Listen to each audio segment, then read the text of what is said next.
الله من شرور أنفسنا ومن سيئات أعمالنا من يهده الله فلا مضل له ومن يضلل فلا هادي له وأشهد أن لا إله إلا الله وحده لا شريك له وأشهد أن محمدا عبده ورسوله لا نبي بعده.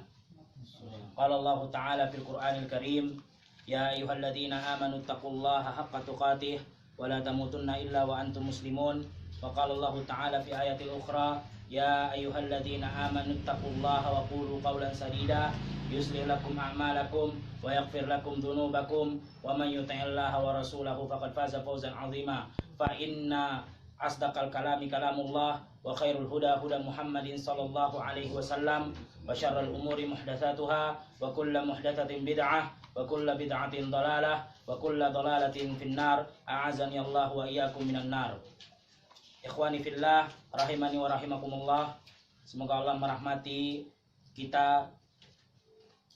Alhamdulillah, kita berkumpul kembali di dalam majelis ilmu ini, majelis yang dibanggakan oleh Allah dan Rasulnya, yang mana kita telah mengkaji pada pertemuan yang lalu di dalam kitab Al-Hadits Arba'in An-Nawawiyah yang ditulis oleh Abu Zakaria, Imam Masyhur, Imam Kabir, Imam yang terkenal dan besar, Abu Zakaria An-Nawawi rahimahullahu ta'ala, semoga Allah meridainya.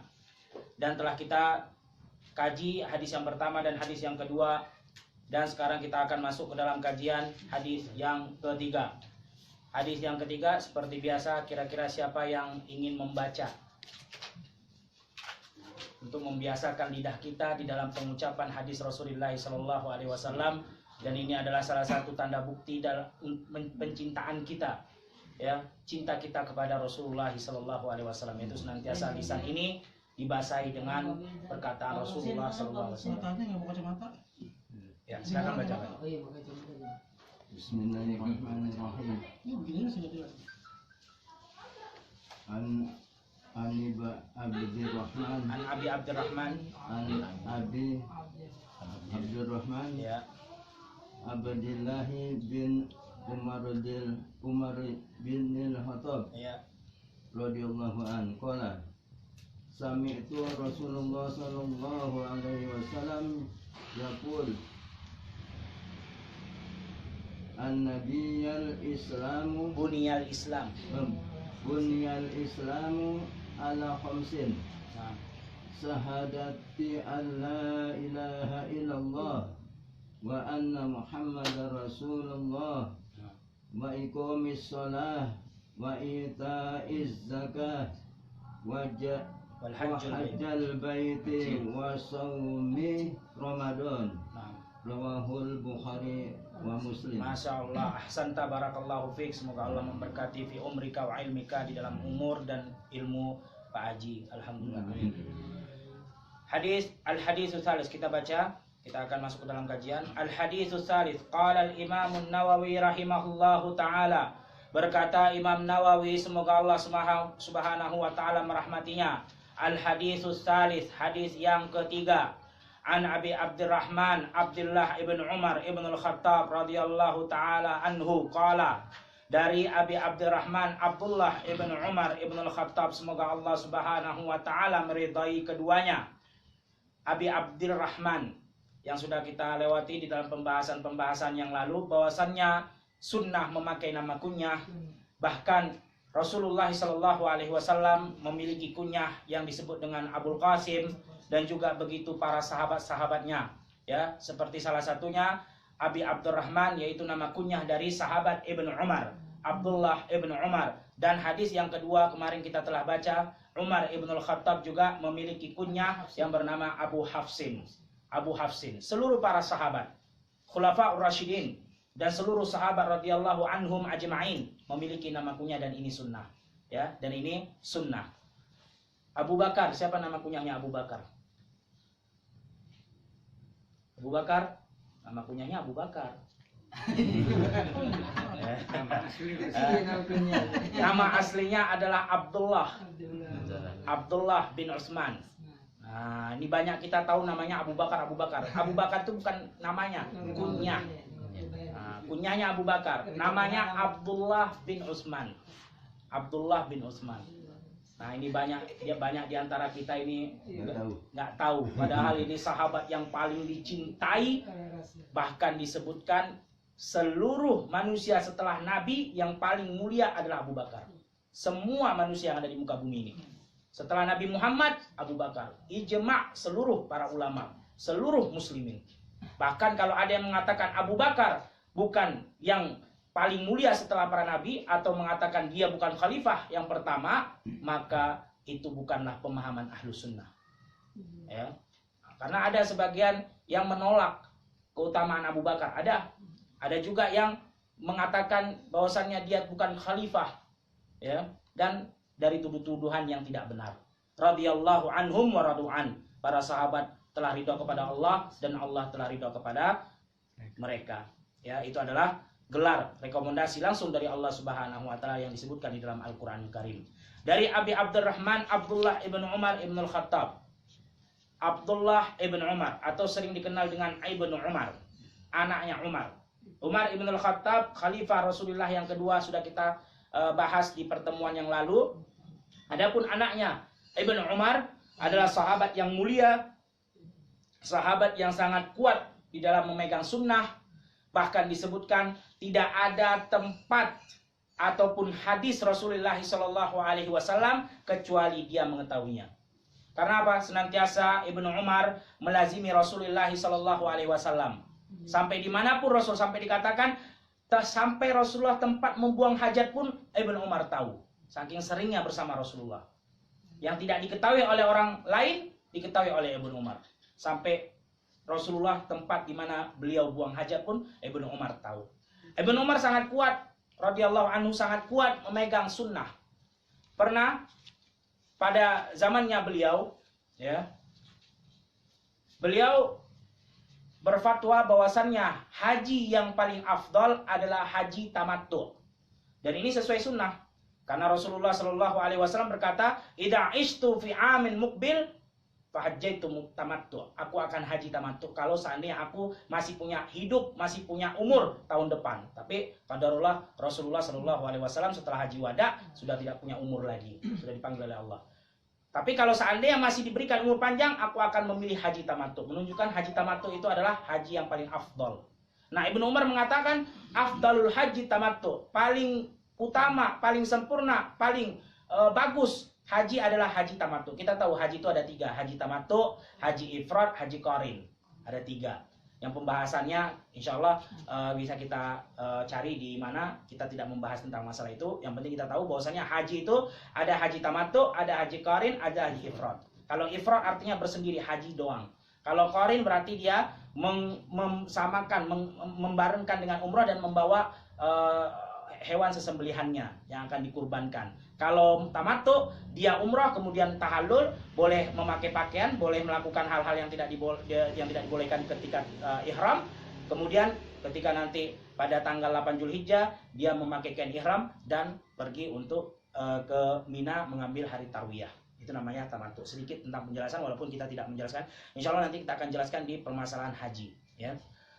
Abdullah bin Umar berkata, kita kembali lagi, haji tamattu adalah yang paling afdol. Maka pada saat itu para sahabat semua mengatakan, gimana ayah kamu itu lebih memilih pendapat haji ifrad yang paling tamattu.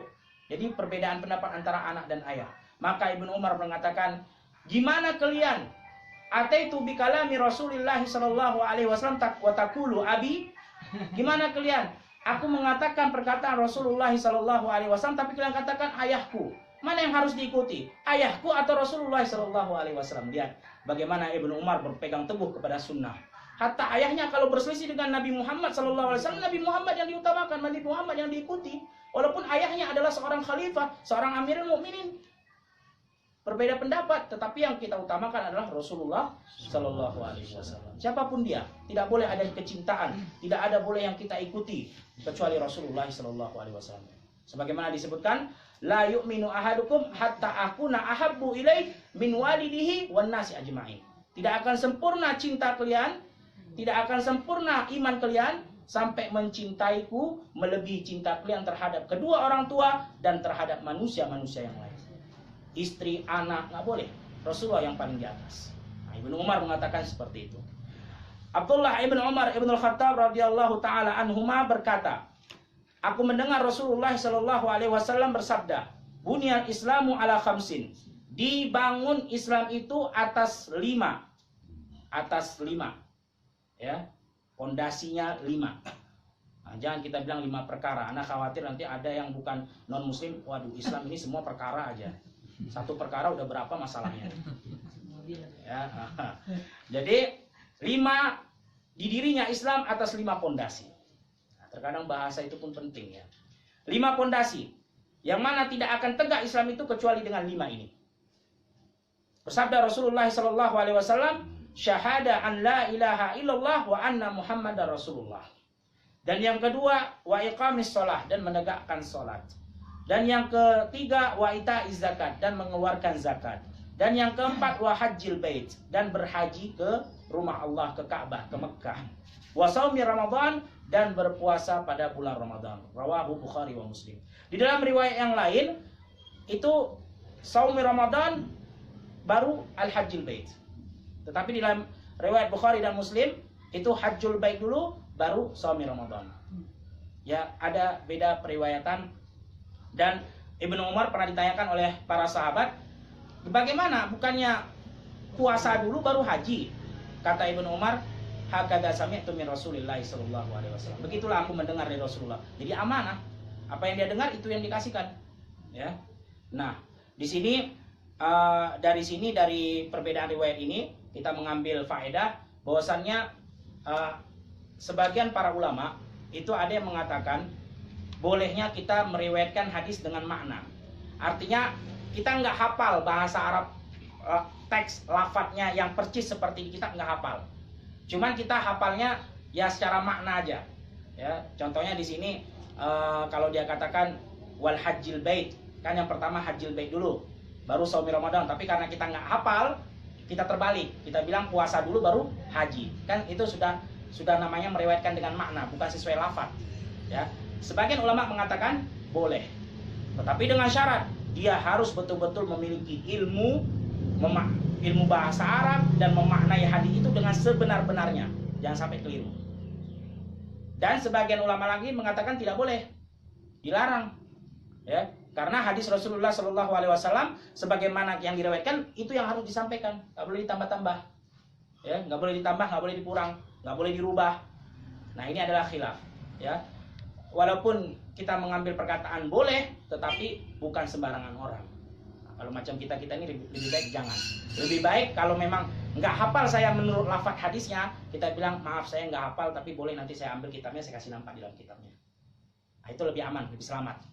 Ya, karena biarpun sebagian ulama mengatakan boleh, tapi memberikan syarat yang sangat ketat. Harus betul-betul paham akan ilmu bahasa Arab, paham akan maknanya, hafal, ya, dan itu kita di luar kemampuan kita. Ya, kita bukan termasuk yang itu, insya Allah.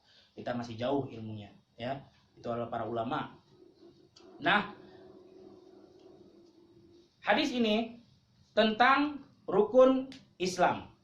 Ya, tentang rukun Islam. Mungkin kita nggak akan membahas tentang rukunnya mendetail karena itu insya Allah kita akan kaji nanti di hadis yang lain, akan ada datang ke hadis yang keempat atau yang kelima, ya.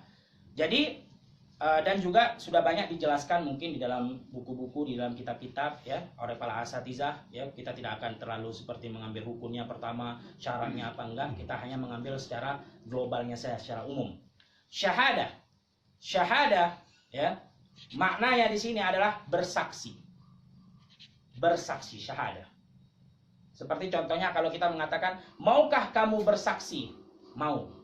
Kenapa? Karena saya menyaksikan kejadiannya, kan gitu. Berarti bersaksi ini harus memiliki ilmu.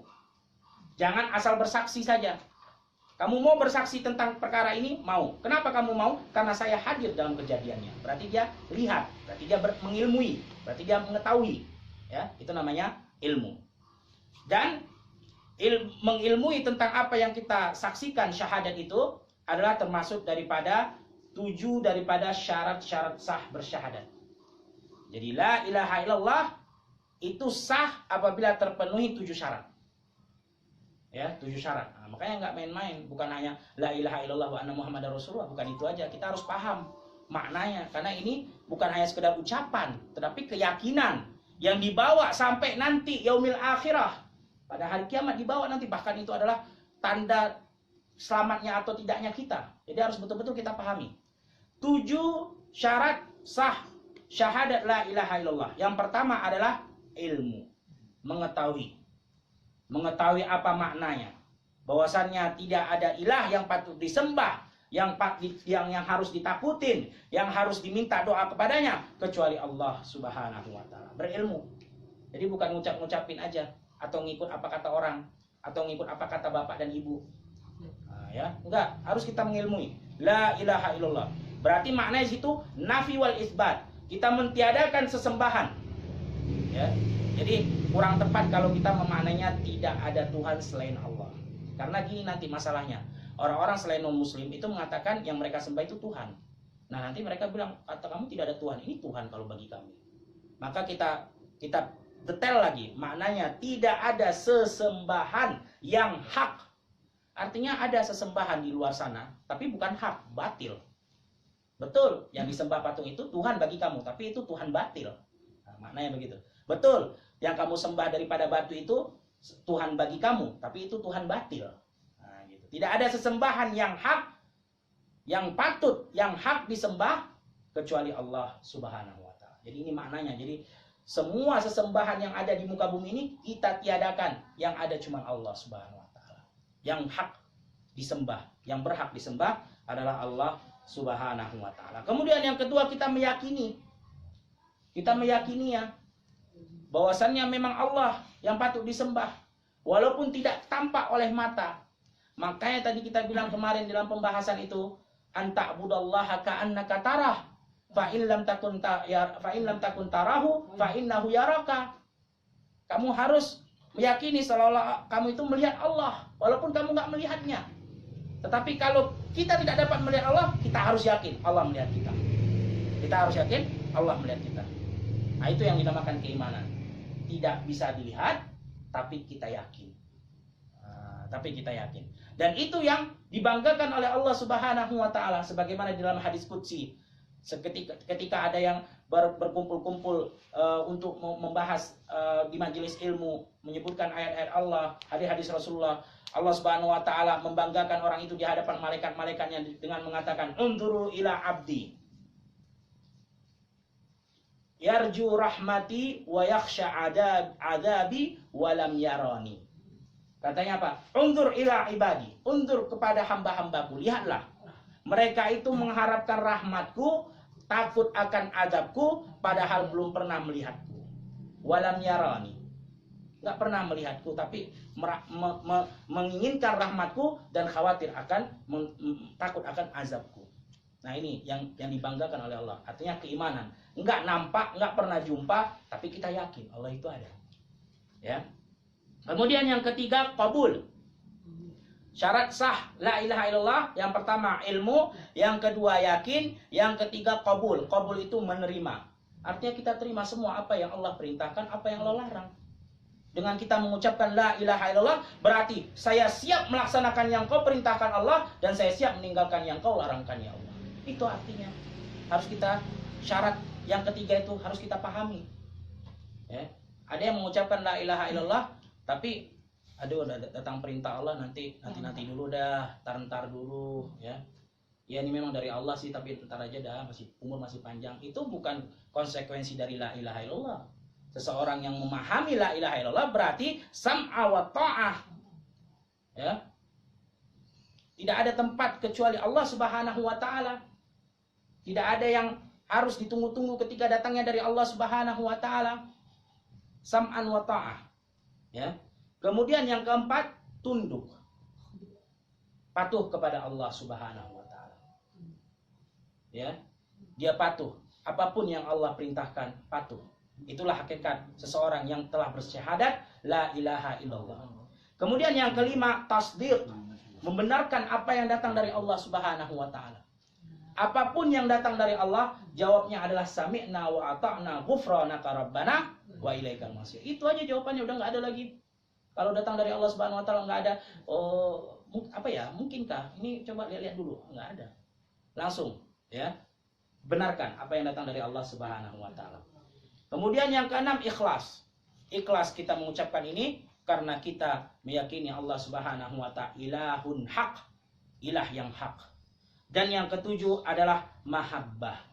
Ketika kita telah mengucapkan la ilaha illallah, berarti kita cinta kita harus kepada Allah Subhanahu wa taala. Enggak boleh melebihi cinta dari apapun. Allah yang paling harus dicintai.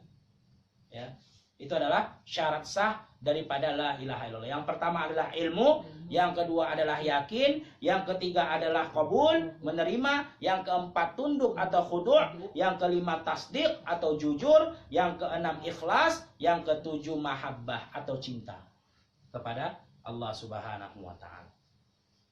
Begitu juga arkan Muhammad dan Rasulullah. Kalau tadi kita syarat sah la ilaha illallah.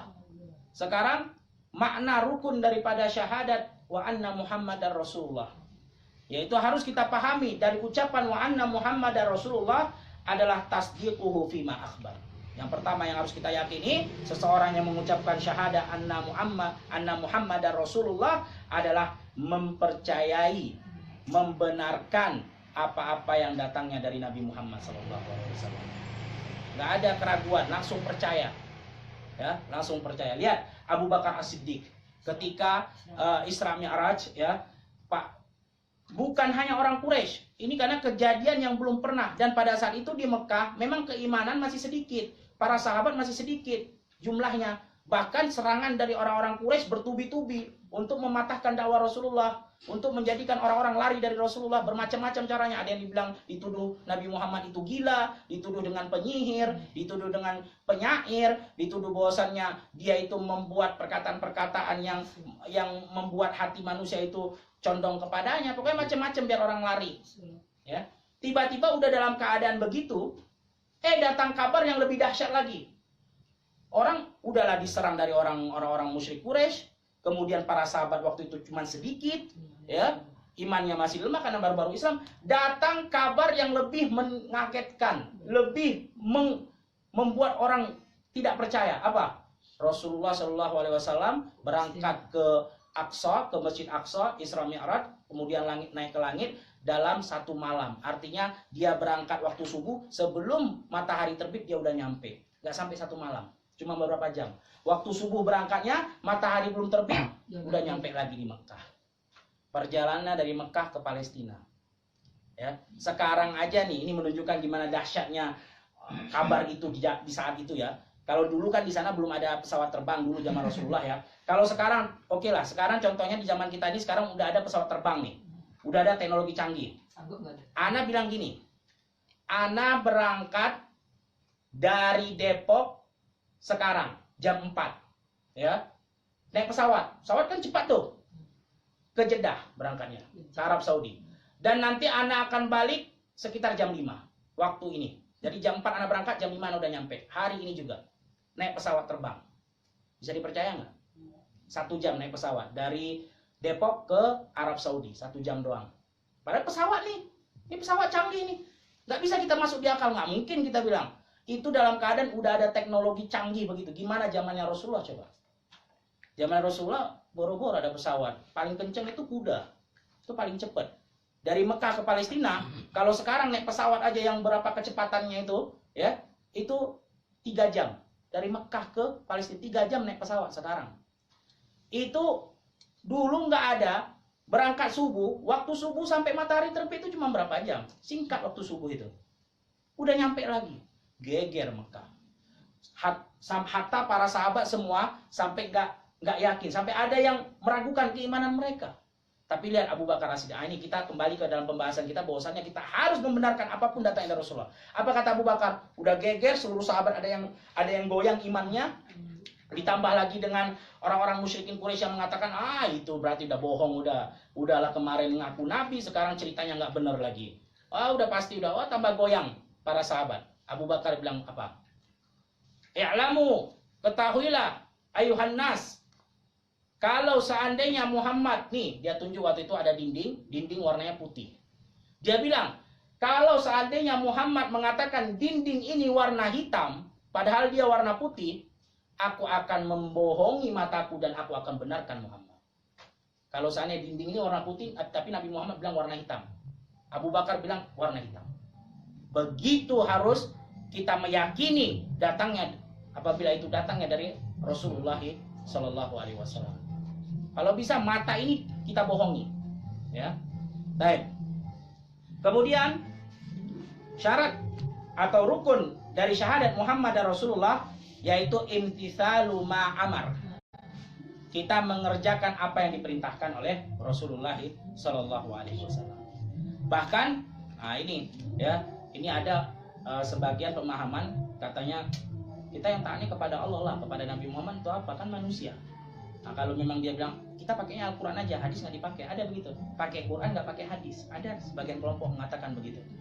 Nah, kita balikin lagi, oke, nggak apa-apa, beriman kepada Allah saja, pakai Al-Quran saja. Tapi Al-Quran mengatakan, dengar firman Allah Subhanahu Wa Taala, in kuntum tuhibbunallah fattabi'uni yuhibbukumullah. Kalau memang kalian sungguh-sungguh cinta kepadaku, kata Allah Subhanahu Wa Taala dalam Al-Quran, maka ikuti Nabi Muhammad Sallallahu Alaihi Wasallam. Jadi mengikuti Nabi Muhammad sama aja berarti mencintai Allah, karena Allah yang perintahkan, kan gitu. Jadi nggak bisa dipisah-pisah antara Allah dan Nabi Muhammad, ya, antara Quran dan hadis nggak bisa dipisah-pisah, ya. Jadi kita kerjakan apa yang datang dari Rasulullah Sallallahu Alaihi Wasallam. Dan kenapa begitu? Karena memang apa yang keluar dari Rasulullah Sallallahu Alaihi Wasallam itu bukan ucapan biasa, bukan hawa nafsu. Wahyu juga sama seperti Al-Quran. Dari mana Ustaz tahu? Dari firman Allah Subhanahu Wa Taala, wa ma yantiqu anil hawa in huwa illa wahyu yuha. Nabi Muhammad gak pernah ngucapin sesuai dengan hawa nafsu. Yang dia ucapin pasti wahyu, sama dengan Quran. Wahyu yang diucapkan oleh Rasulullah Sallallahu Alaihi Wasallam. Kemudian yang ketiga, ijtinabu manaha anhu wa jazar. Ya, meninggalkan apa yang dilarang oleh Rasulullah Sallallahu Alaihi Wasallam. Dan yang keempat, wa an la yu'badullah illa bima syara'. Dan kita tidak menyembah Allah Subhanahu Wa Taala kecuali dengan apa yang disyariatkan Rasulullah Sallallahu Alaihi Wasallam, apa yang diajarkan Rasulullah Sallallahu Alaihi Wasallam. Jadi kita memang betul nyembah Allah. Wa ma khalaqtul jinna wal insa illa liya'budun. Tidaklah diciptakan manusia dan jin kecuali untuk beribadah kepada Allah Subhanahu Wa Taala. Tapi jangan main sembarang ibadah. Ibadahnya harus sesuai yang diajarkan Nabi Muhammad Sallallahu Alaihi Wasallam. Karena Nabi Muhammad yang lebih tahu bagaimana ibadah kepada Allah, karena Allah yang mengajarkan langsung kepada Nabi Muhammad Sallallahu Alaihi Wasallam. Ya, itu dia. Itu syarat yang pertama tadi, 7 syarat sah dalam syahadat la ilaha illallah. Kemudian rukun daripada syahadat wa anna Muhammadar Rasulullah ada 4. Kemudian disebutkan oleh Nabi Muhammad Sallallahu Alaihi Wasallam wa iqamis shalah, ya. Kemudian menegakkan salat, ya. Wa iqamis shalah, menegakkan salat. Rukun yang kedua yang mana Islam dibangun atasnya adalah menegakkan salat. Salat ini adalah perkara yang sangat penting. Bahkan disebut adalah imanuddin, tiang agama, salat. Ya. Saking pentingnya ini sampai-sampai para ulama semua, jumhur ulama, ya, bagi yang meninggalkan sholat dalam keadaan tidak meyakini bahwasanya sholat ini adalah wajib, sholat ini adalah tiang agama, sholat ini adalah sangat penting, bagi yang meninggalkan dalam keadaan meyakini, tidak meyakini ini penting, ini sepele, ini bukan wajib, maka jumhur ulama mengatakan fa innahu kafir murtad, yang meninggalkannya karena membangkang, karena menyepelekan. Enggak, ala ini perkara sepele, ala biar meremehkan, itu kafir murtad. Cuman berselisih para ulama dalam hal bagaimana yang meninggalkan sholat dalam keadaan malas. Nah, ini berselisih ulama. Kalau tadi dalam keadaan pembangkangan tadi nggak ada satupun. 4 mazhab, Imam Ahmad, Imam Abu Hanifah, Imam Malik, Imam Syafi'i semua mengatakan kafir murtad dalam keadaan membangkang gini. Ya. Apalagi disebutkan kalau sampai dikatakan pilih mana, dibunuh apa sholat? Pilih dibunuh daripada sholat. Nah, ini udah jelas. Kalau orang seperti ini nggak ada perselisihan. Yang berselisih apa? Ini hukumnya kalau ada yang meninggalkan sholat dalam keadaan malas, lalai, bukan karena dia membangkang, bukan malas. Ya.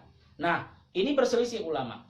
Kalau Imam Ahmad Ibnu Hanbal dalam mazhab Al-Hambali dengan tegas dan jelas mengatakan murtad. Pokoknya mau malas, mau membangkang, murtad. Habis cerita. Kalau udah murtad kafir udah. Lain lagi hukumnya nanti. Berarti keluar dari Muslim udah. Ya. Itu Imam Ahmad Ibn Hanbal. Tapi kalau jumhur ulama termasuk daripadanya adalah Imam Syafi'i rahimahullahu taala, ya. Ada dalilnya, bukan nggak ada dalilnya Imam Ahmad. Para ulama semua mengucapkan sesuai dengan hadis, bukan suka-suka mereka. Apa dalilnya Ustaz kok Imam Ahmad keras begitu?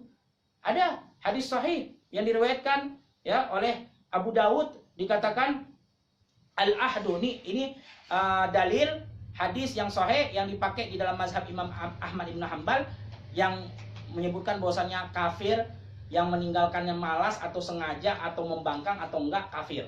Apa dalilnya? Dalilnya disebutkan di sini al-ahdul ladzi bainana wa bainas syirki wal kufr tarkus shalah. Faman taraka faqad kafar.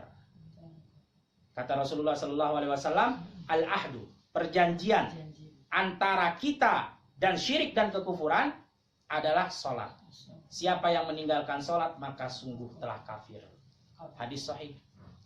Dari sini makanya Imam Ahmad bin Hanbal mengatakan mau malas, mau membangkang, mau sengaja, mau nggak sengaja kafir yang meninggalkan sholat.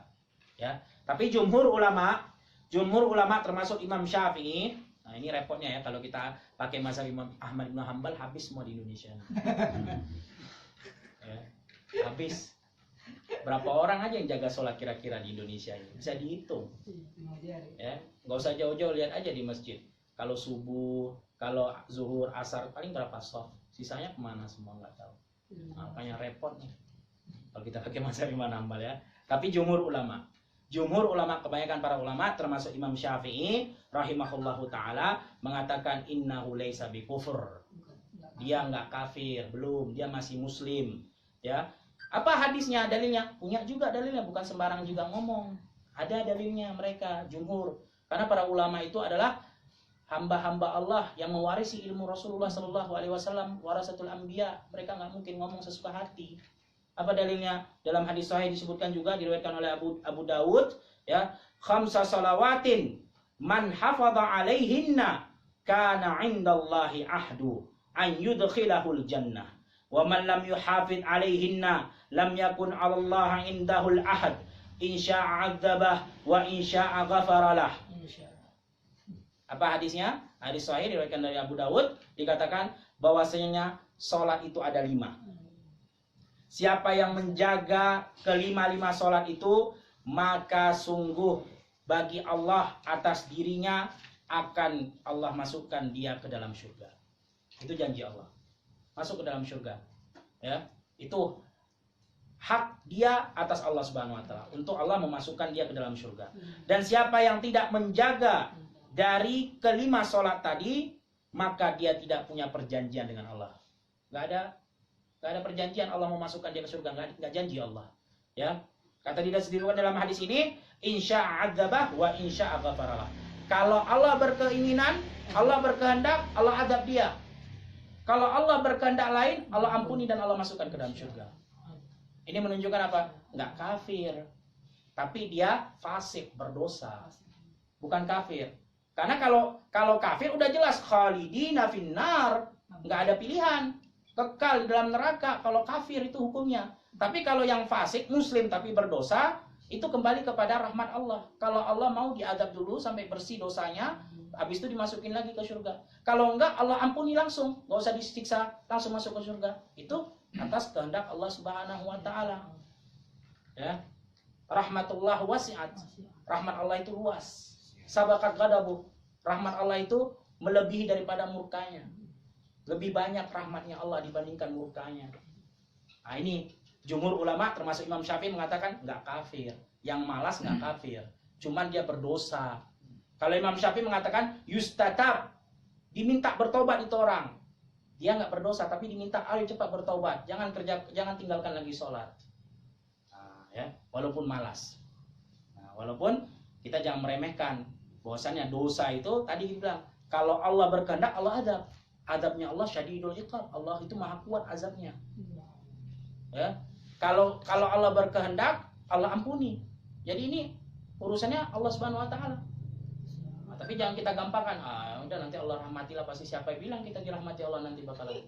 Nggak ada yang tahu kita dirahmati apa enggak. Cuma kita tetap berdoa dan jangan kita kerjakan dosa. Kadang orang suka ada menyepelekan, Allah kan Ghafurur Rahim. Iya, Allah Ghafurur Rahim, betul. Allah Maha Pengampun lagi Maha Penyayang, betul. Tapi jangan dilihat itunya doang sifatnya. Sifat Allah ada lagi. Wallahu syadidul iqab. Inna adzabahu lasyadid. Adabnya Allah sangat kuat, adab Allah sangat pedih. Itu juga diperhatikan. Jangan cuma Ghafurur Rahim aja dilihat. Ya, makanya kita harus berhati-hati.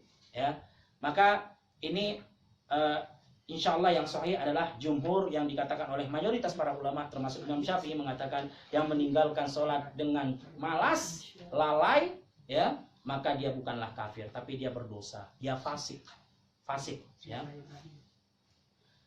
Wa yaghfiru dzalika liman yasha. Dan dalam hadis yang lain para jumhur ulama tadi ini mengambil dalil dari perkataan dari firman Allah Subhanahu wa taala yang lain, innallaha la yaghfiru an yushraka bih wa yaghfiru ma duna dzalika liman yasha.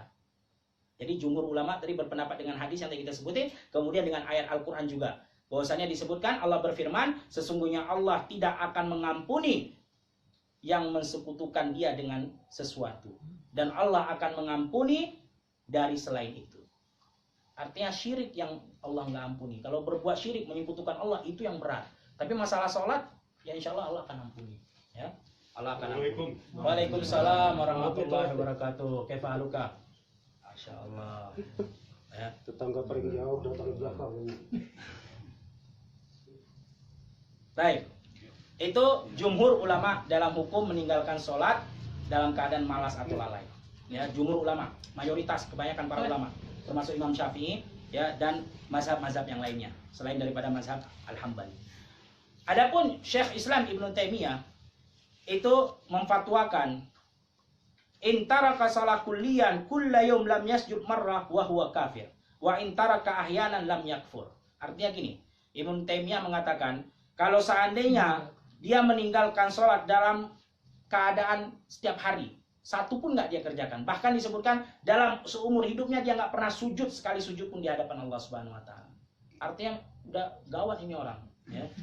Walaupun dia nggak membangkang, dia meyakini itu sholat, tapi seumur hidupnya nggak pernah sholat. Atau satu hari pun nggak pernah. Artinya gini, satu hari ya dia tinggalkan sholat, tapi dia kadang maghrib sholat gitu. Tapi asar, zuhur, subuh nggak sholat, lewat. Jadi sholatnya cuma maghrib sama isya aja gitu contohnya. Ya. Nah, itu iya kata Ibnu Taimiyah, iya dia nggak kafir. Orang yang seperti itu. Tapi yang meninggalkan sama sekali. Satu hari wala maghrib, wala isya nggak sholat. Wala asar, wala zuhur nggak sholat. Satu hari. Bahkan ada kalau seumur hidupnya nggak pernah sujud. Ini kafir walaupun dia nggak membangkang kata Ibnu Taimiyah. Kalau sehari full dia nggak sholat. Ya, artinya udah nggak ada kebaikan lagi. Masa sehari maghrib pun nggak. Ya. Subuh pun enggak, zuhur pun enggak, 5 waktu sholat enggak dalam sehari. Wah, ini yang dikatakan kafir oleh Ibnu Taimiyah, ya. Tetapi kalau dia yang kadang dia sholat satu waktu, 4 waktu nggak sholat, ya. Kadang 2 waktu, 3 waktu nggak sholat, yang ganti-ganti begitu, itu katanya bukan kafir. Nah, diperdetail lagi sama Ibnu Taimiyah. Kalau sehari suntuk nggak ada satu sholat pun, nah ini yang kafir katanya, walaupun nggak membangkang, ya. Kalau Imam Syafi'i mengatakan tidak dikafirkan tapi diminta taubat. Ya, Imam Syafi'i walaupun tidak mengatakan kafir, tapi ini orang harus dimintai taubat. Taubat, nggak boleh lagi tinggalkan. Artinya ancaman keras, walaupun bukan kafir, tapi ancamannya keras. Ya, maka sholat itu sangatlah penting. Sebagaimana disebutkan di dalam firman Allah Subhanahu Wa Taala. Inna sholata tanha 'anil fahsya'i wal munkar. Penting sekali. Kenapa? Karena sesungguhnya sholat itu bisa mencegah dari perbuatan jelek dan kemungkaran. Fahsya'i wal munkar. Sholat yang bagaimana? Sholat yang disebutkan di dalam firman Allah Subhanahu wa taala, qad aflahal mu'minun alladzina hum fi sholatihim khashi'un. Sholat yang khasyih, yang khusyuk, yang tumanina. Kalau sholat macam patok lele nggak ada. Sekarang kita lucu, bahkan bangga-banggaan lagi sholat tercepat, apalagi tarawih. Iya, sampai ada di video yang saya lihat 2 menit, 3 menit, malah viral, bangga malah. Ini sholat apa? Sholat itu yang khusyuk, yang tumaknina, yang kita memahami apa yang kita baca, ya. Kita bergerak dengan sesuai apa yang diajarkan Rasulullah. Sujud, ruku, jelas bacaan Bismillahirrahmanirrahim, alhamdulillah dihayati ayat per ayat. Itu yang melarang, mencegah dari fahsya wal munkar. Kalau seorang yang, makanya ada orang tanya, Ustaz saya sholat terus, tapi tetap aja hati saya gundah gulana, nggak tenang. Katanya sholat itu kan bisa menghilangkan mencegah dari keburukan dan kejelekan, ya, bisa menenangkan hati dan jiwa. Ini enggak, saya sholat tiap hari enggak. Iya, perhatikan sholat kamu gimana, sesuai dengan apa yang diajarkan Rasulullah enggak? Shallu kama ra'aitumuni usolli, kata Rasulullah sallallahu alaihi wasallam. Sholatlah seperti kalian melihat aku sholat. Bukan sholat yang cepat-cepat. Kadang pakai dalil tuh yang cepat-cepat tuh. Apa dalilnya? Firman Allah Subhanahu wa taala, wa asri'u ila maghfirah min rabbikum wa rahmah. Wasari'u ila maghfiratin min rabbikum wa rahmah. Bercepatlah, bersegeralah kepada pengampunan Allah dan rahmatnya. Wow, hebat betul. Wasari'u ila maghfiratin min rabbikum wa rahmah. Wa jannati arduha samawati wal ardh. Oh, dalil muttaqin. Wah, kita harus cepat-cepat nih sholatnya. Ini pengampunan Allah, ini dalil yang batil, ya. Nah, bukan itu maknanya harus cepat-cepat sholat. Artinya kita harus cepat-cepat melakukan amalan soleh, cepat-cepat beristighfar. Ada, saya nanya gitu, pernah ngobrol pakai dalil itu. Wasari'u ila maghfiratin min rabbikum wa rahmah. Iya, wajan nanti arduha samawati wal ardh. Wah, bisa Dapat juga ya Dinda. Ya subhanallah. Memang itulah. Kalau bukan Allah dan Rasul yang diikuti, hawa nafsu jadinya. Ya, hawa nafsu jadinya kalau bukan Allah dan Rasul yang diikuti. Hawa nafsu, subhanallah. Ya. Kemudian syarat sah salat. Nah, tadi kita masalah keutamaan, ya, hukum bagaimana meninggalkan salat. Sekarang syarat-syarat sah salat. Artinya salat itu nggak sah kecuali terpenuhi syarat-syarat ini. Ya. Yang pertama adalah tahir minal hadas. Suci dari hadas. Ya. Suci dari hadas. Loh Ustaz, dari najis gimana? Najis khilaf, berselisih para ulama najis. Loh, dari mana Ustaz dalilnya itu? Dalilnya sebagaimana disebutkan oleh al-fuqaha, ya, para ulama-ulama fikih, mereka berdalil, dan ini adalah jumhur ulama yang berkata, mayoritas kebanyakan ulama mengatakan bahwasannya najis itu bukanlah daripada syarat sah sholat. Artinya kalau ada najis, sah tetap kita sholat. Loh, gimana Ustaz? Ya, gimana? Ini adalah hadis disebutkan bahwasannya walaupun najis itu bukan dari syarat sah sholat, tapi dari kewajiban sholat yang harus ditinggalkan. Tapi apa dalilnya? Dari hadis Abu Sa'id Al-Khudri. Abu Sa'id Al-Khudri disebutkan di situ dalam riwayatnya bahwasannya Rasulullah Shallallahu Alaihi Wasallam pernah sholat dengan memakai sandal. Kemudian para sahabat di belakangnya pun ikut memakai sandal. Di pertengahan sholat, Rasulullah Shallallahu Alaihi Wasallam melepas sandalnya, dibuang sandalnya. Para sahabat di belakang yang lain pun ikut buang sandal mereka. Setelah selesai sholat, Rasulullah nanya, kenapa kalian buang sandal kalian? Kata para sahabat, kan kami melihat engkau Rasulullah, engkau buang, kami buang. Kan gitu. Mereka saking memegang teguh kepada sunnah apa yang mereka lihat dari Rasulullah SAW. Rasulullah buang, ya kami buang katanya. Maka Rasulullah SAW, ini pertengahan sholat kejadiannya, ya. Waktu dibuang itu pertengahan sholat. Maka pada saat itu Rasulullah SAW bersabda, sesungguhnya ketika di pertengahan sholat, malaikat Jibril memberitahu kepadaku bahwasannya di sandalku ada najis, maka aku lempar najis. Ya. Syahidnya apa yang jadi pembahasan kita? Bahwasannya kalau ada najis, sahnya tidak membatalkan, tapi tetap sah sholatnya. Makanya fatwa para ulama, ya, bagaimana kalau kita sholat, udah selesai sholat nih, tahu-tahu teringat, waduh tadi kan celana saya kena najis, kecepretan najis, nggak usah diulang sholatnya tetap sah, karena itu bukan syarat sah sholat. Yang syarat sah sholat adalah suci dari hadas, hadas besar atau hadas kecil. Ya, kalau ada pun najis enggak. Baik. Kemudian syarat sah yang kedua adalah ittijahul kiblah, menghadap ke kiblat. Hadap kiblat. Ini ada syarat sah sholat. Orang yang menghadap kiblat nggak sah sholatnya. Tapi ini disebutkan oleh jumhur ulama khusus untuk orang yang sholat di atas tanah.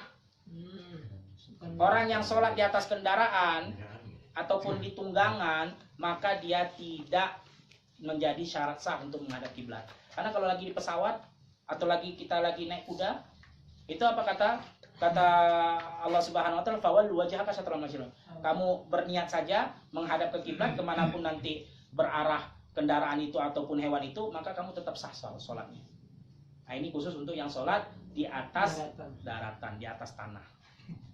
Ya, kalau yang di kendaraan enggak menjadi syarat sah sholatnya. Dia tetap sah sholatnya walaupun tidak menghadap kiblat. Walaupun awalnya kita niatkan untuk menghadap kiblat. Ya. Kemudian, dan ini bisa juga untuk orang sakit, bukan hanya untuk orang yang berkendaraan. Orang sakit udah terbujur kaku, nggak mungkin geser-geser kasurnya. Ya udah, dia niatkan aja ke kiblat, dia sholat dengan isyarat. Dengan isyarat, kalau nggak bisa gerak dengan tangannya, dengan isyarat pun boleh. Sebagaimana disebutkan, fasalli qa'iman, fa illam tastati' fajalisan, fa illam tastati' fa'ala jam, fa illam yastati' fabil isyarah. Kata Rasulullah SAW apa? Sholatlah kalian dalam keadaan berdiri tegak. Itu awal mulanya, qiyaman, berdiri. Kalau nggak mampu, duduk. Nggak mampu duduk, berbaring. Nggak mampu berbaring, maka pakai isyarat, baik dengan mata ataupun dengan mulut ataupun dengan tangan. Ya. Nggak bisa juga dengan isyarat, disolatin kubur. Artinya udah nggak ada lagi. Ya. Nah, artinya sholat itu bagaimanapun tetap wajib sholat. Mau gimana pun keadaannya, sholatnya wajib. Keadaannya bisa duduk, bisa berdiri, bisa berbaring, bisa menghadap kiblat, bisa tidak. Ya. Baik. Kemudian syarat yang keempat adalah satrul aurah, yaitu menutup aurat. Nah, ini kalau laki-laki ini auratnya dari pusar ke dengkul. Aurat laki-laki dari pusar ke dengkul. Kecuali ada tambahan satu lagi, aurat laki-laki adalah bahu, kedua pundak ya. Pundak apa bahu nih? Nah, bahu. Ya. Itu aurat untuk laki-laki dalam sholat. Loh, Ustaz, kan dari lutut sampai pusat, ini pengkhususan untuk laki-laki karena ada datang dalam hadisnya. Hadis disebutkan di sini, la tusalli ahadukum wa laysa ala atiqihi syai'un. Riwayat Abu Dawud, hadis sahih. Dikatakan, jangan sholat salah satu di antara kalian dalam keadaan di atas kedua punduknya tidak ada apa-apa. Artinya telanjang, punduknya telanjang, terbuka. Gak boleh, harus tertutup. Ya, minimal pakai surban. Ya. Kenapa? Dulu para sahabat, sebagaimana kita tahu, kebanyakan mereka adalah al-fuqara, nggak mampu. Mereka nggak punya baju kecuali menutupi daripada dengkul dan pusar. Maka Rasulullah bilang, tutupi ini juga bahu. Ya. Mereka, terutama ashabus sufa yang tinggal di masjid, yang nggak punya harta. Bahkan disebutkan Rasulullah SAW dulu ada hikmah kenapa wanita itu nggak boleh cepat ngangkat kepalanya. Artinya laki-laki dulu, jadi susunan awal muasalnya imam berdiri, baru makmum laki-laki, baru perempuan. Kenapa? Karena kalau perempuan bersamaan ngangkat itu nampak aurat laki-laki pada saat itu di zamannya para sahabat. Karena mereka cuma pakai kain gini, subhanallah. Jadi kalau misalnya perempuan ngangkat ya kelihatan. Iya, cuma tutup itu doang. Itu zamannya para sahabat. Alhamdulillah zaman kita, alhamdulillah Allah sudah memudahkan semuanya ya. Di Tanah Abang kain bermacam-macam banyak. Mau beli sebanyak-banyak apapun Jualannya sama. ya. Nah, semua insya Allah nggak ada yang telanjang lah hari ini. Insya Allah sekurang-kurang manapun orang pada zaman sekarang ini pakai baju juga insya Allah. Ya. Nah, itu kisah para sahabat radhiyallahu anhum wa radhu'an. Jadi khusus untuk laki-laki, bahu ini nggak boleh terbuka, nggak boleh telanjang, harus tutup. Termasuk aurat di dalam sholat. Bukan hanya dengkul sama pusar aja, tapi bahu juga. Ya. Dan untuk wanita disebutkan al-aurat kulla syai'. Semua tubuhnya itu adalah aurat. Kecuali apa? Kecuali al-wajah dan kedua telapak tangan. Itu yang enggak aurat. Jadi wanita di dalam sholat ya, wajah itu harus dibuka, bahkan harus dibuka. Kalau yang pakai cadar nggak boleh pakai cadar dia sholat. Dari mana hadisnya? Hadisnya disebutkan di sini, dikatakan oleh Rasulullah SAW, naha anitalathum fis sholat. Rasulullah SAW melarang wanita ketika sholat untuk menutup wajahnya. Wajah itu dibuka ketika sholat. Walaupun nanti ada pembahasannya lagi. Itu kalau sholatnya di depan umum, di banyak orang melihat gimana? Nah, itu ada lagi pembahasannya. Tapi hukum asalnya sholat itu wajah harus terbuka bagi wanita. Ya, bagi wanita harus terbuka. Kemudian yang keempat, syarat sah sholat yaitu dukhulul waqt. Masuk waktunya. Makanya kalau ada orang sholat ya, Allahu Akbar, mungkin dia salah ngelihat jam kali apa, jamnya rusak kali mungkin ya. Rabun. jam 11 sholat zuhur. Rabun. Begitu udah selesai, ini baru azan rupanya. Itu sholatnya nggak sah. Ulang lagi. Karena belum masuk waktu jam 11. Nggak ada alasan. Hah? Iya, belum waktu. Mungkin jamnya mungkin agak terlambat kan? Ya, atau mungkin dia nggak ngeliat jam mungkin karena buru-buru langsung sholat dikira udah masuk zuhur. Nah itu nggak sah. Itu harus diulang lagi. Dulu masanya para sahabat itu penentuan waktu nggak pakai jam, pakai matahari, pakai bayangan. Disebutkan kalau zuhur waktunya adalah ketika matahari sudah tergelincir sampai bayangan itu sama ukurannya dengan aslinya. Bayangan tongkat atau bayangan manusia. Ya, sholat asar kapan waktunya? Setelah bayangan tadi itu sama sampai ke matahari tenggelam. Sholat maghrib kapan waktunya? Dari matahari tenggelam sampai hilangnya syufuk ahmar yang berwarna merah-merah di langit. Sholat isya kapan waktunya? Dari hilangnya syafaqul ahmar sampai ke pertengahan malam. Adapun yang mengatakan sampai subuh, ini perkataan yang sedikit ulama yang mengatakan, tapi jumhur ulama mengatakan semuanya pertengahan malam, bukan sampai subuh. Ya, bukan sampai subuh. Karena dikatakan as-sholatul isya ila nisfil lail. Dalam hadisnya, sholat isya itu sampai pertengahan malam. Pertengahan malam, ya dihitung sekitar jam 11 dan 12. Pertengahan, bukan sampai subuh. Ya. Tapi gimana Ustaz kalau pakai jam? Pakai jam boleh. Sebagaimana difatwakan oleh para ulama, bahwasannya kenapa boleh? Karena ghalabatil zon. Karena itu termasuk dari memudahkan dan juga agak mirip dengan waktu bayangan. Cuman kalau bagaimana hukumnya? Kalau bertentangan antara waktu matahari dengan jam, maka yang kita ambil adalah matahari. Ya. Contohnya, ini kok udah azan, cuma lihat matahari belum zawal mataharinya. Maka yang diambil hukum adalah hukum bayangan tadi matahari, bukan hukum jam. Jam bisa rusak. Hah? Jam bisa rusak, jam bisa terlambat, bisa habis baterai mungkin kan. Nah, bisa keliru juga nanti jam itu. Tapi kalau matahari insya Allah nggak keliru. Kalau jam undung. Ya, makanya dibilang bisa diambil kiaskan ke jam. Jam itu adalah ghalabatil zon. Cuman kalau hukumnya tetap berasal dari matahari. Ya. Baik, kemudian yang kelima, syarat sah kelima adalah niat. Nah, kemarin kita udah bahas. Niat itu di mana tempatnya? Hati. Niat itu fil qalb, dalam hati. Harus berniat. Kalau orang sholat Allahu Akbar, ini sholat asar apa sholat maghrib itu nggak niat namanya. Nggak tahu dia ini asar apa maghrib. Emang nggak niat dari awal berarti kan? Harus berniat dan niat itu dalam hati. Ya, itu syarat sah sholat yang kelima. Kemudian disebutkan di al-iqamis shalah, yaitu kita menegakkan sholat. Dan kemudian di dalam sholat kita boleh untuk bergerak atau menggerakkan sebagian dari anggota tubuh, boleh hukumnya. Sebagaimana dikatakan yajuzu taharruk fi shalah indal hajah. Boleh kita bergerak di dalam sholat ketika ada keperluan yang mendesak. Dari mana dalilnya Ustaz? Dalilnya ada dalam hadis Sahih Bukhari, diriwayatkan bahwasanya Rasulullah Shallallahu Alaihi Wasallam pernah sholat dalam keadaan menggendong Umamah. Digendong Umamah. Begitu mau ruku, Umamahnya ditaruh. Begitu mau tidak berdiri lagi, Umamahnya digendong. Begitu mau sujud, ditaruh lagi. Begitu mau berdiri, diangkat lagi. Begitu terus sampai selesai. Ya, menunjukkan boleh bergerak dalam keadaan diperlukan. Kenapa Rasulullah berbuat begini? Karena khawatir Umamah itu main-main, lari-lari di masjid. Karena masih anak kecil. Nah, ini juga pelajaran bagi kita. Kebanyakan orang tuh bawa anaknya ke masjid, katanya buat sholat, apalagi tahu-tahu dia sholat, anaknya nggak tahu lari kemana, lari ke sana ke sini main-main. Alasannya mau didik, Ustaz saya bawa anak saya mau didik sholat. Betul, mau didik sholat, tapi harus jaga baik-baik anaknya. Jangan dilepas. Kenapa? Mengganggu orang sholat lebih besar mudaratnya, dosanya dibandingkan membawa anak untuk mendidik sholat. Kalau kita nggak bisa jaga, iya, madaratnya lebih besar. Kebanyakan ada orang itu bawa aja tapi nggak dijaga.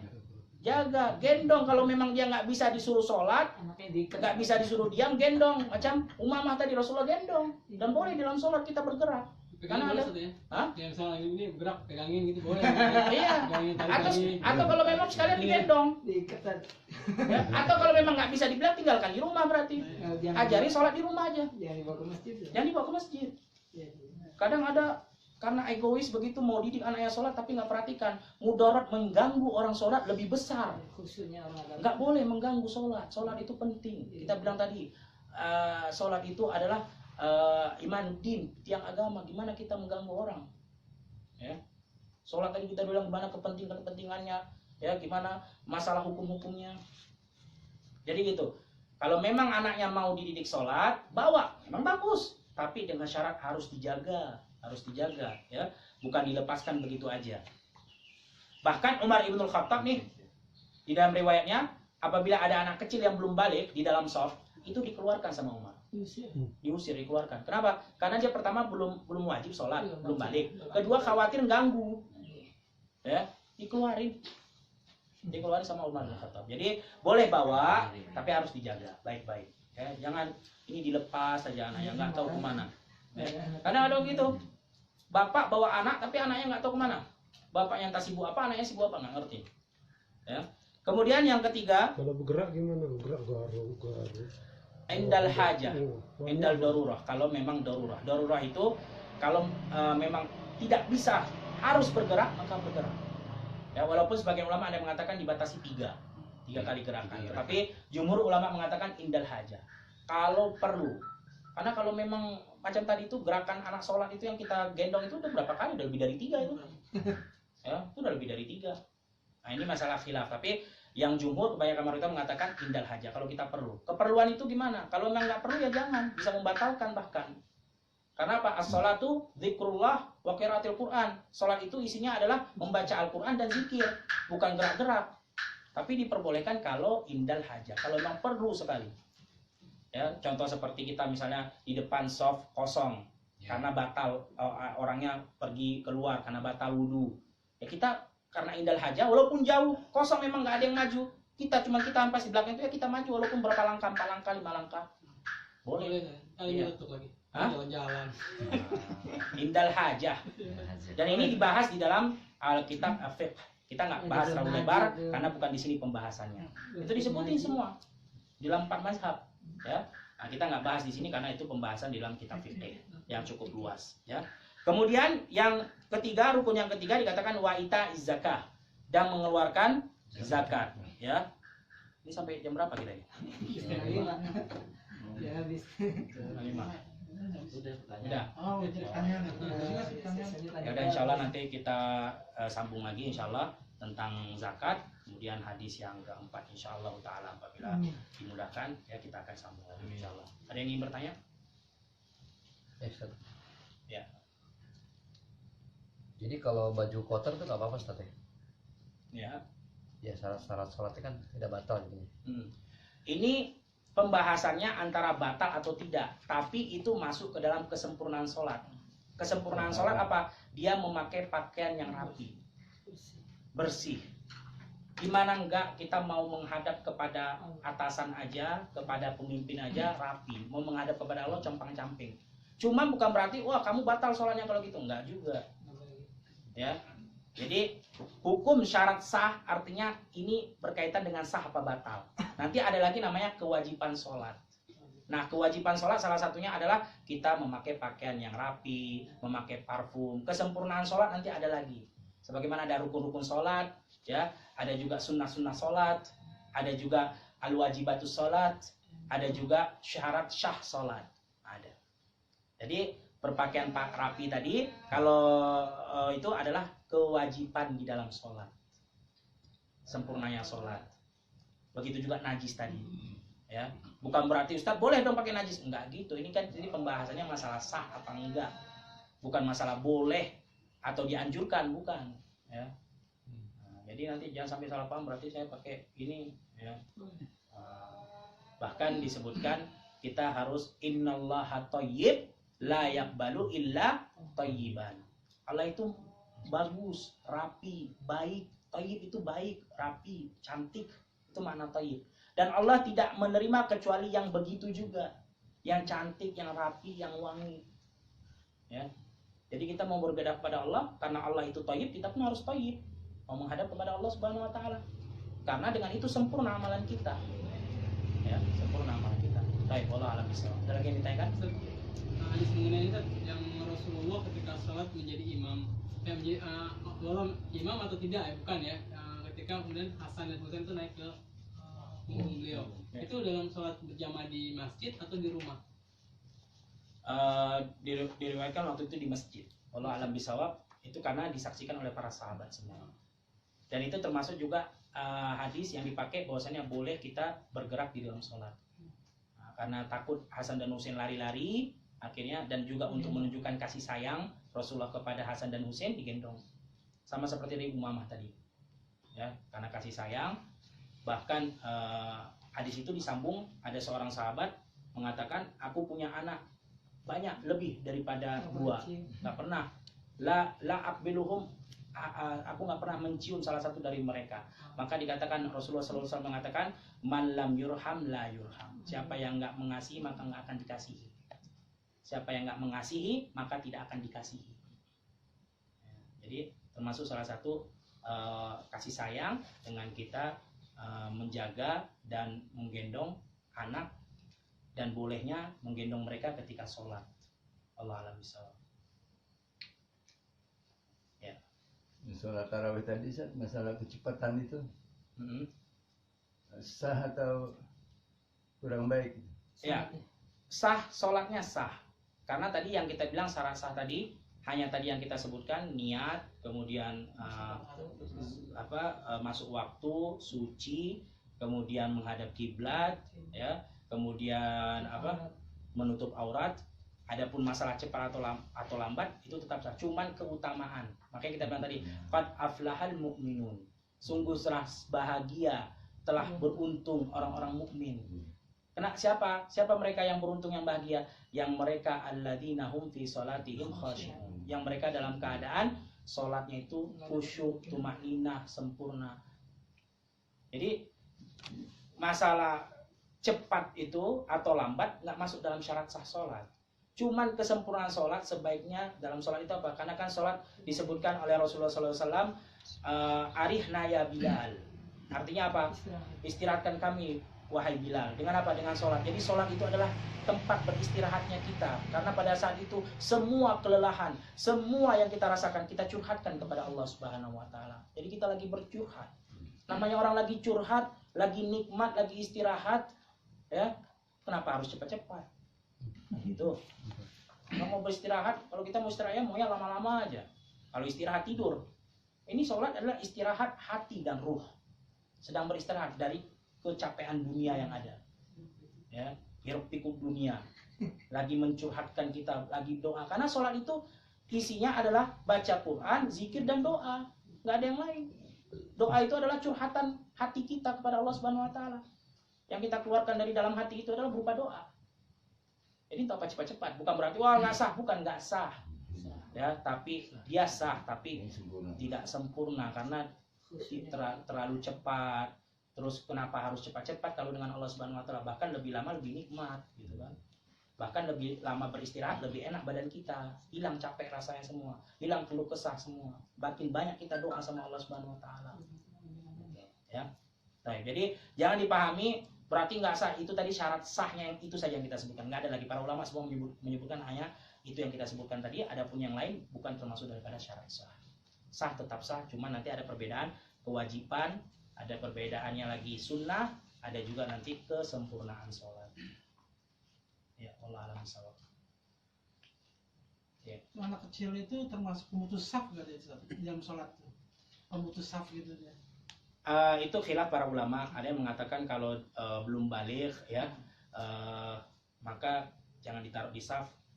Mereka berdalil dari perkataan Umar tadi, Umar bin Khattab itu mengeluarkan anak kecil tadi dari saf, menunjukkan bahwasanya bisa memutuskan sholat. Ada yang mengatakan kalau memang dia belum baligh tapi sudah mumayyiz, sudah bisa membedakan. Membedakan ini apa? Berarti dia sudah bisa, baik dia diam, dia ngikutin gerakan orang sholat, bisa ngikutin, enggak lari sana masuk sini, ya tolak sana, ketawa sana, enggak gitu. Dia dia belum balik, karena ada anak seperti itu, belum balik, belum berakal, tapi udah mumayyiz.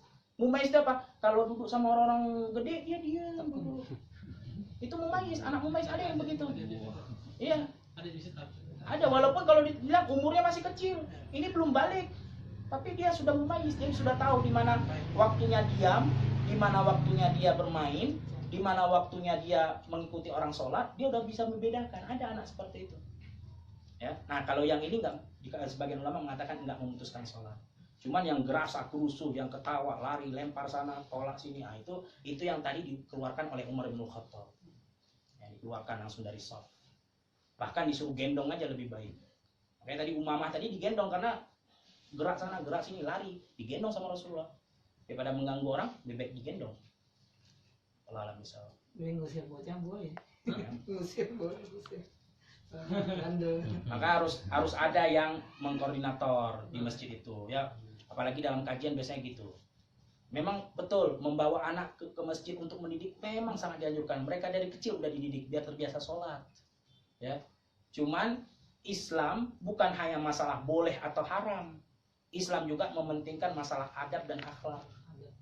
Nah, bukan hanya haram dan halal. Kalau cuman haram dan halal, ya, coba terutama di budaya kita ini, ya. Itu manggil suami, istri manggil suami atau suami manggil istri boleh dengan nama. Zainab, Maryam, Agus, Anto gitu. Boleh sini dulu. Boleh, nggak ada dalam Al-Qur'an, dalam hadis haram, nggak ada, boleh. Cuman nggak kenanya di mana? Di adab. Begitu ada anak kita manggil Agus, anaknya dengar. Nanti besok manggil lagi, Gus kesini Gus. Ini kan anak songong banget. Nah, manggil bapaknya Agus. Walaupun sah-sah aja, mana haram-haramnya nggak ada. Cuman Islam bukan melihat haram dan halal aja, adab pun dilihat. Bahkan disebutkan, ya, adab itu di dalam Islam bagaikan cincin di jari. Cincin itu kan ada matanya, ada batunya, permata, berlian yang menarik, bersilau. Nah, diikatnya pakai apa? Pakai besi atau pakai perak atau pakai emas. Ya, ada ikatannya dia. Nah, kalau permata itu umpamanya seperti akidah kita, keyakinan, Islam, agama. Tapi ikatan itu adalah adab. Nah, kalau ikatan itu dipakai dengan tali rafia atau tali comperan, mau berkilau bagaimanapun permata itu, nggak akan tertarik orang melihatnya. Karena diikatnya pakai rafia sama tali comberan. Adabnya nggak ada. Walaupun akidahnya benar, ya, benar sahih, ahlu sunnah wal jamaah, sesuai dengan Al-Quran dan hadis, agamanya Islam, agama yang mulia, betul. Tapi nggak ada adabnya, orang nggak tertarik ngelihatnya. Nggak tertarik orang ngelihatnya. Macam tadi itu emas permata tapi pakai tali comberan, tertarik nggak? Nggak tertarik orang. Padahal emas asli itu, akidahnya baik. Makanya adab tadi penting dalam Islam. Islam itu bukan hanya haram dan halal, tapi adab dan akhlak. Bahkan banyak orang masuk ke dalam Islam dengan melihat adab dan akhlak, bukan melihat akidahnya. Banyak non muslim, ya, yang masuk ke dalam Islam karena adab, bukan karena Al-Quran, hadis, dibacakan Al-Quran, enggak, karena adab doang, karena melihat. Allah alam bisawab. Mungkin kita cukupkan sampai sini ya, karena hujan, karena harus ke Masjid Ar-Riyad, ya paling kan. Ya dah, kita tutup dengan doa kafaratul majelis. Subhanakallahumma wa bihamdika asyhadu an la ilaha illa anta astaghfiruka wa atubu ilaik. Assalamualaikum warahmatullahi wabarakatuh. Waalaikumsalam.